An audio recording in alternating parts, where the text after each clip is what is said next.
So ayun nga guys, nandito tayo sa Chicks ni Otit para i-meet si Madam Wilma, ang ating Diyosa.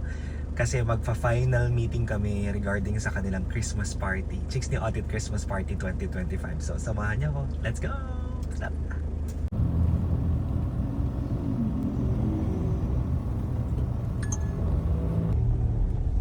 Dito tayo pupunta guys.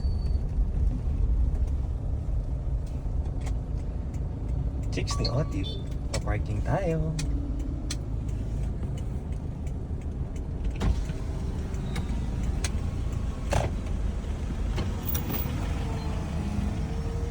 Magpa-park tayo.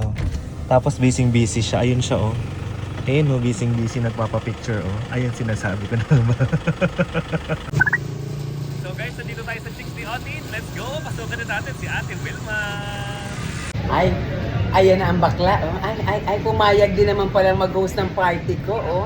May pa-meeting pang sinasabi. Professional din naman pala siya. Pumayag din naman siyang mag-host ng party. Oh. Iba din. Thank you so much, Richard. I love you. Ganun talaga yung mananawagan ka lang. Dumarating naman pala siya.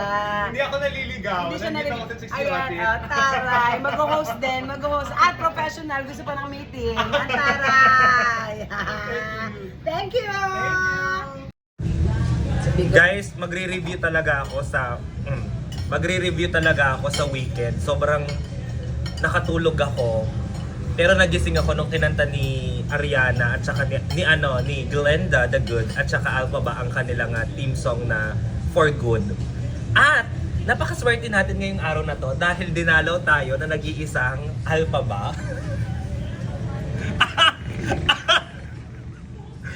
Ang bilis nag-change ng career from being a wicked witch, naging businesswoman. Ina mo.